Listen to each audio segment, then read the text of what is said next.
Morning. Things are looking a little bit different today. We're actually going to do the sermon now on the Tuesday staff meeting. I was like, let's mix it up. And so this is what our mix-up looks like.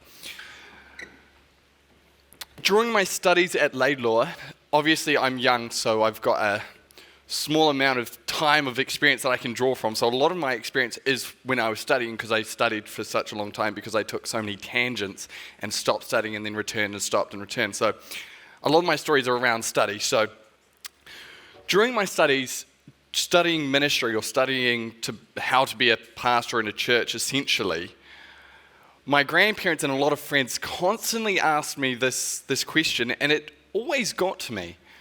Why are you studying what you're studying? It's not going to lead to a job, they would say. Now, that in itself, okay, fine, they're not Christian, they don't really understand it. But when you are Christian and you're like, actually, you know what? I don't want to work in a church. Why am I studying this? And so I was caught in this conflicting place of, am I really meant to be doing this thing? And so I constantly asked God, is this where you want me? Show me where you want me. And then, study kept showing itself. And so I kept going back and I kept taking breaks. And so I had a few tangents. I stopped studying. I started working at a men's clothing store part-time, and then I ended up getting a manager's position, and I opened up the store in Hamilton. And I learned a lot of things in doing that. A lot of interesting, weird things, but a lot of things. Retail is a good teacher. Then I moved on from there to manage rental properties for a company in Auckland, Barfoot and Thompson. And during that time, I was like, something's not right. I need to be somewhere else. Something isn't fitting right with my circumstances. And so I was in prayer and reflecting, God, where do you want me? And again, he's like, I need you to study this. I was like, okay, God, fine. So I quit my job again and went to study full time. And then reflection, and a lot of thing is only in reflection. Hindsight's great. Yeah. I only can see how useful those times were now. Being in management with paid employees, managing a team, training, equipping, all of that sort of stuff has taught me so much valuable stuff that I can now use in this role as a youth pastor. But if I didn't do that, I wouldn't have those skills.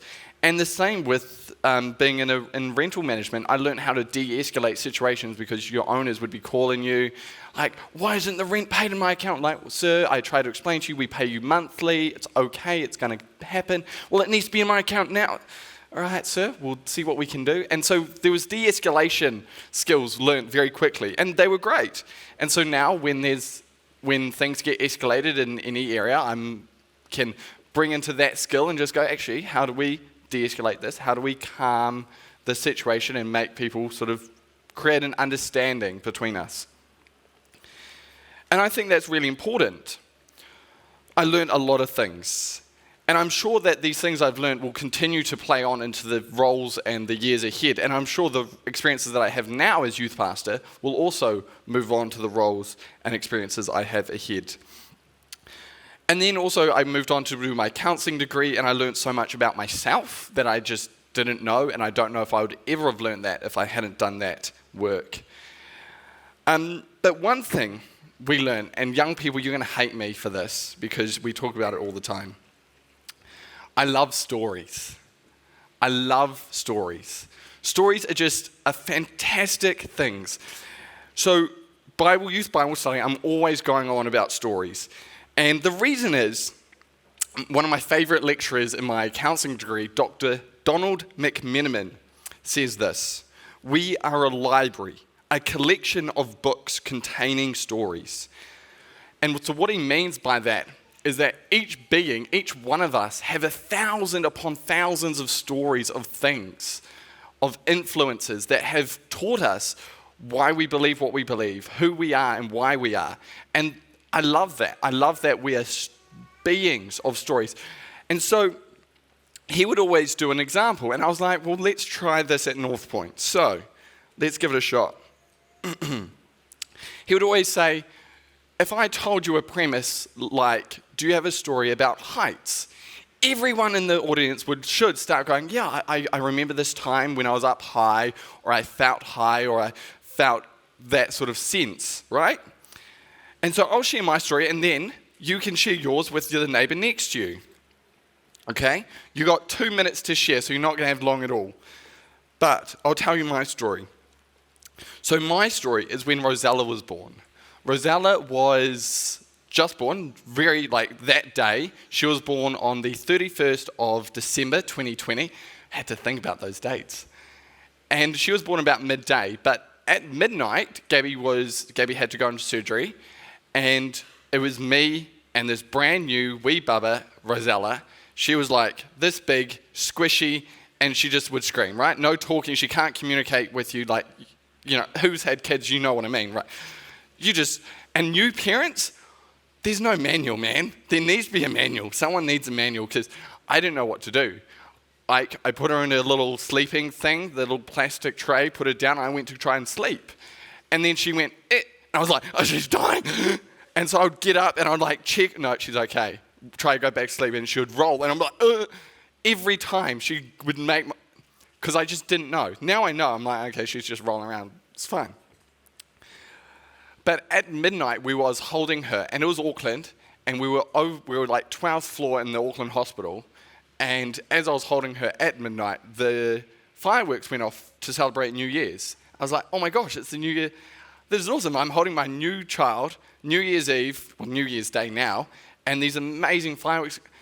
It was just a surreal moment of this is my life, is I'm now in charge of this beautiful child that's mine. And that's really scary, but also really beautiful.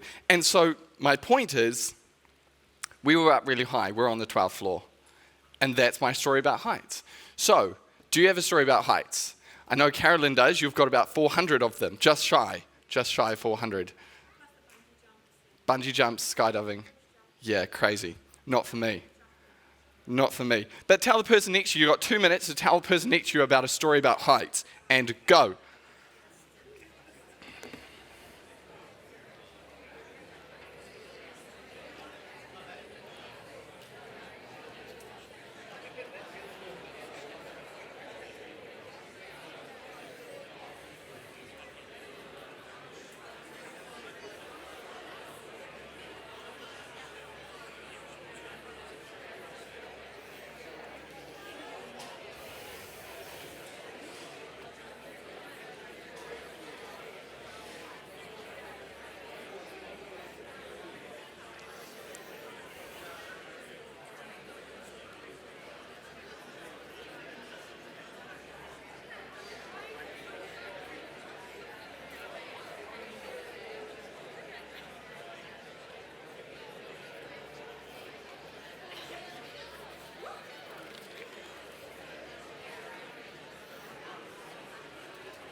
All right, and swap if you haven't already. Swap partners if you haven't already. Swap.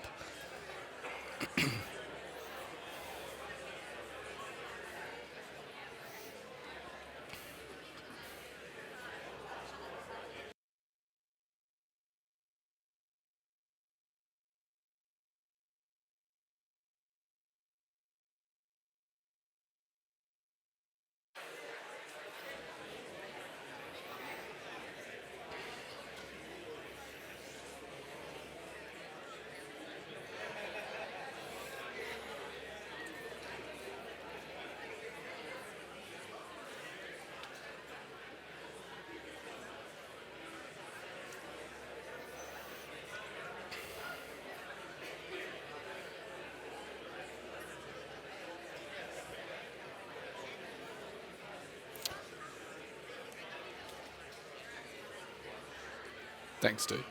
Ooh. And come back. Thank you. I hope everyone had a story. It didn't have to be a story, that we were actually high. It could have just been anything like that. So I hope you all had a story. My point is that we could do this again. We could do it about a time you felt brave And, stories, you start thinking of stories. Or, when you felt most scared. And now that's a little bit more personal because scared is an emotion that we don't often want to talk about. Or, ... We could do this for hours and hours because we are beings of stories. And I love stories. I could go on all day about this, but we won't. So my point is, we are stories. Our own experiences tell us a story about what we believe or what we care about, or something we stand against, something that you don't like. And so what I've just done is I've actually taught us the basis of narrative therapy for counseling. Because it's all stories. That's all it's about. Narrative therapy says is retelling the story, retelling your story. But we want to move on. So I wonder, do you have a story? Do you have a past that has prepared you for this moment, for today, for future opportunities, or even moments to come?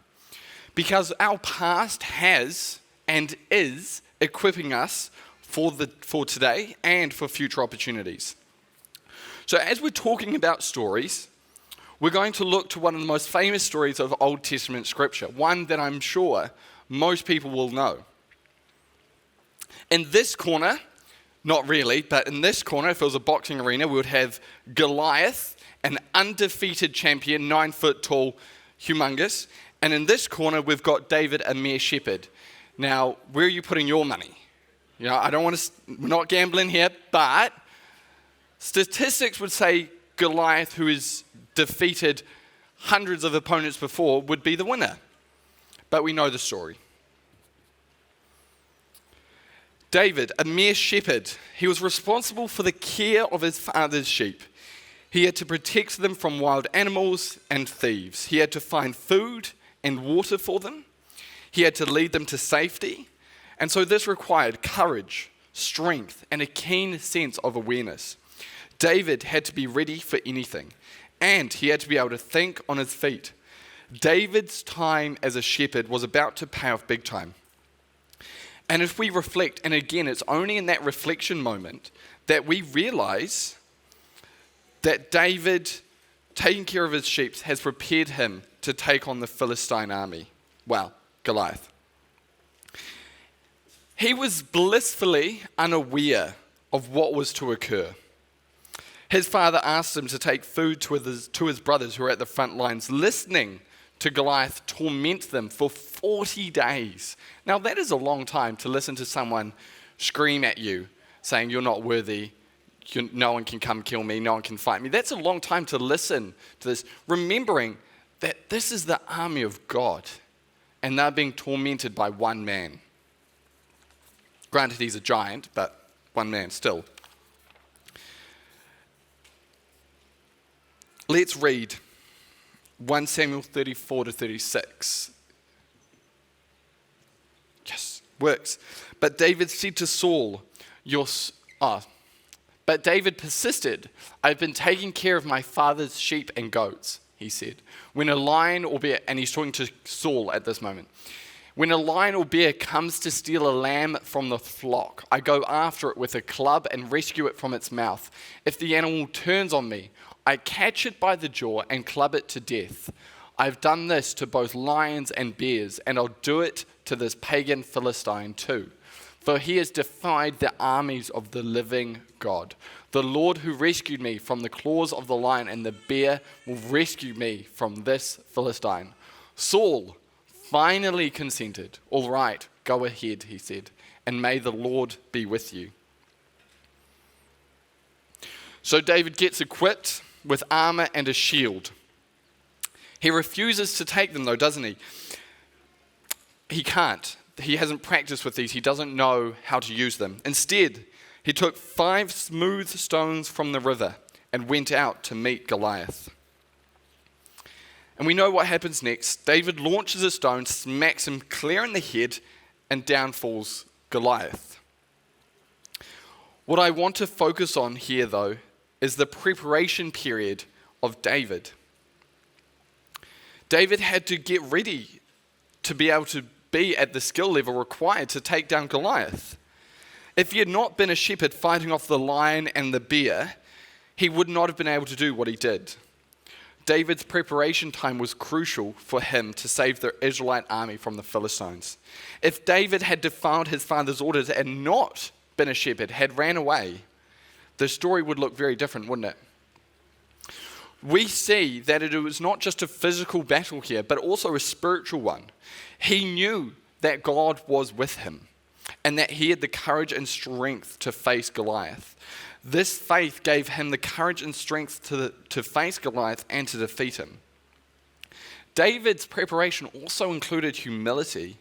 He knew that he was not the strongest or the most experienced warrior, and so he knew that he needed God's help to defeat Goliath. He also knew that he was nothing without God and that he could not do anything without him.